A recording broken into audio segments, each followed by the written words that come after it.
పైనున్న వాడిని చేరడానికి నరుడిగా నీకు మాత్రమే అధికారం, మిగిలిన ప్రాణులకు లేదు. ఈ అనుష్ఠానం నువ్వే చేయగలవు. దానికి నీ ప్రతిబంధకములను తీసి నీకు ఏది కావాలో అది ఇవ్వడం, దాన్ని జ్ఞాపకం చేయడం ప్రధాన లక్ష్యంగా మేము కింద నిలబడి ఉన్న క్షేత్రం, అంత గొప్ప క్షేత్రం ధర్మపురి క్షేత్రం. ఇటువంటి క్షేత్రానికి ఎవరు రావాలి అంటే, ఏ అవసరం ఉన్నవాడు ఆ కార్యాలయానికి వెళ్ళినట్టు నరుడిగా పుట్టిన ప్రతివాడు ధర్మపురి క్షేత్రానికి రావాల్సిందే. నరుడిగా పుట్టిన ప్రతివాడు ధర్మపురి క్షేత్రానికి వెళ్ళవలసిందే. నరజన్మ ప్రయోజనాన్ని సంతరించుకోవలసింది.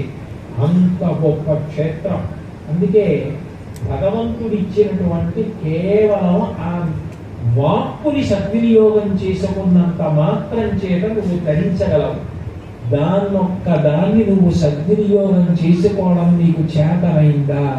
నిన్ను కాపాడడానికి ఆయన సిద్ధంగా ఉన్నాడు అని ఈ క్షేత్రమునందు విశేషమైనటువంటి కీర్తి ప్రతిష్టలు గణించినటువంటి మహానుభావుడు నరసింహస్వామి వారి యొక్క అనుగ్రహంతో పరమాద్భుతమైనటువంటి శతకాన్ని, శ్రీ నరసింహ శతకము అన్న శతకాన్ని అందించిన శతకకర్త తన వ్యక్తిగత జీవితం గురించి కానీ, భార్యాబిడ్డల గురించి కానీ, తల్లిదండ్రుల గురించి కానీ, తన గురించి కానీ ఎక్కడా చెప్పుకోకుండా ఈశ్వరుడితో తనకున్న అనుబంధాన్ని మాత్రమే ప్రస్తావించినటువంటి మహోత్కృష్టమైనటువంటి కవి.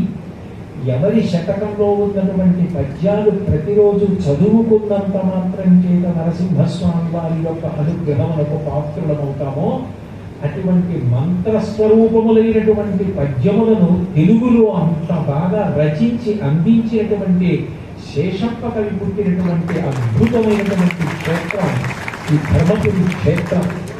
నిజంగా నరసింహ శతకం లాంటి శతకం శతకాలలోనే వజ్రం లాంటి శతకం. నేను ఈ మాట ఎందుకు అంటున్నాను అంటే, ఏదో కొన్ని శతకాల్ని చిన్నపుచ్చడము నా ఉద్దేశ్యం కాదు. కేవలం నరసింహ శతకాన్ని పొగడడం కోసం ధర్మపురి వచ్చారు కాబట్టి మాట్లాడడం నా ఉద్దేశ్యం కాదు. మీరు నరసింహ శతకంలో ఒక్క పద్యాన్ని కానీ స్వీకరించి మీరు దాన్ని బాగా పరిశీలన చేయడం మొదలు పెడితే, మీరు ఈ క్షేత్ర మాహాత్మ్యముగా ఏ విషయములను ప్రస్తావన చేశానో అవన్నీ కూడా మీకు అన్వయం అయ్యేటట్టుగా పద్యాలు చేశారు. చదువు లేదన్నవాడు ఉంటాడు, నా దగ్గర అంత చదువు లేదన్నవాడు ఉంటాడు, నాకు శక్తి లేదన్నవాడు ఉంటాడు. మాట భగవంతుడు అందరికీ ఇచ్చాడుగా. మనుష్యుడిగా పుట్టిన ప్రతి వాడికి మాటనిచ్చాడు, మిగిలిన ఏ ప్రాణికి ఇవ్వలేదు. నామస్మరణ ధన్యోపాయం నహి పశ్యామో భవతరణే. కలియుగంలో చాలా చాలా తేలిక మార్గం ఏది అంటే తరించడానికి భగవంతుడి యొక్క నామం చెప్పడం. అట్లా నామం చెప్పడానికి చాలా తేలికగా ఉండేటటువంటి నామములలో ఒక నామం నరహరి నరసింహ. ఈ నామం ఒత్తులు ఉండవు కాబట్టి చాలా తేలికగా పిల్లలు కూడా పలకచ్చు. ఆయన ఈ వాక్కుని సద్వినియోగం చేసుకో, అది నిన్ను ధర్మం వైపుకి నడిపిస్తుంది. ఎందుకంటే నామానికి ఒక లక్షణం, మీరు నామం చెప్పడం మొదలు పెట్టారనుకోండి, మీకు తెలియకుండానే ఆ నామం మీ నాలుకను పట్టుకుంటుంది. నేను గోవింద గోవింద గోవింద గోవింద గోవింద గోవింద గోవింద అని చాలాసేపు అన్నాను అనుకోండి, అనేసి వదిలేశాను. అప్రయత్నంగా నా నోట్లో మళ్ళీ గోవింద గోవింద గోవింద గోవింద అని ఏదో ఆ గోవింద సంబంధమైనటువంటి నామం తిరుగుతుంది.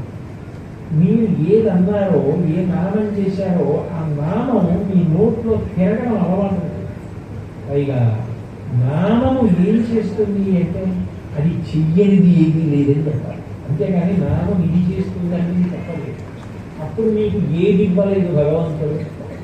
అప్పుడు నిజానికి భగవంతుడు మీకు ఇచ్చిన అపూర్వమైన కానుక ఏది అంటే మాట. ఆ మాట చేత మీరు ధరించుకోవచ్చు. దాన్ని శేషప్ప కవి ఒక అద్భుతమైనటువంటి పద్యంగా ఇచ్చారు. నరసింహని దివ్య నామమంత్రము చేత విరిచకాలములెల్ల త్రొలవచ్చు. నరసింహని దివ్య నామమంత్రము చేత బలుపైన రోగముల్ పాపవచ్చు. నరసింహని దివ్య నామమంత్రము చేత రిపుసంఘముల సంహరింపవచ్చు. నరసింహని దివ్య నామమంత్రము చేత దండహస్తుని బండ్ల కరుమవచ్చు బడిగా నేని ఆ దివ్య నామ బలము చేత దివ్య వైకుంఠ పదవి సాధింపవచ్చు. భూషణ వికాస శ్రీ ధర్మపుర నివాస దుష్ట సంహార నరసింహ దురిత దూర. శతకానికి అందరికీ ఇదే మొదట యుద్ధ చివరికి వచ్చేటప్పటికి భూషణ వికాస శ్రీ ధర్మపుర నివాస. భూషణముల చేత ప్రకాశిస్తున్నటువంటి ఓ నరసింహుడా, దుష్ట సంహార దుష్టులను సంహరించినటువంటి వాడా, నరసింహ దురిత దూర దురితములను దూరము చేయగలిగిన వాడా. ఇది ఈశ్వర తత్వ ప్రతిపాదకమైనటువంటి మాట. మొదలు దేనితో ఎత్తుకున్నారో చిట్ట చివర పూర్తి చేయడం కూడా దాంతో పూర్తి చేశారు. ప్రత్యేకించి ఈ పద్యంలో ఆయన నరసింహ దివ్యనామమంత్రము చేత, నరసింహ నామము కేవలము నామమని మీరు అనుకుంటున్నారేమో, అది మంత్రమే. మననాత్ త్రాయతే ఇది మంత్ర. నువ్వు మనసులో కానీ మననం చేస్తే నరసింహ. అసలు ఆ నరసింహ ఎందుకు రావాలి? నరసింహ అంటే ఏంటి? నరుడు సింహము రెండు కలిసినది. నరుడిగా కింద భాగం, సింహంగా పై భాగం. అలా రావలసిన అవసరం ఏంటి? కేవలము నరుడిగా రామచంద్రమూర్తిగా రాలేదా, కృష్ణుడిగా రాలేదా, వామనమూర్తిగా రాలేదా? అలా నరుడిగా సింహంగా రెండుగా రావాల్సిన అవసరం ఎందుకు వచ్చింది భగవంతుడికి అన్నది మీరు విచారణ చేస్తే, మంత్రము ఎట్లా మననము చేశారో నామమును అట్లా మననము చేస్తే ఈశ్వరుడి యొక్క వైభవము ప్రకటనమవుతుంది.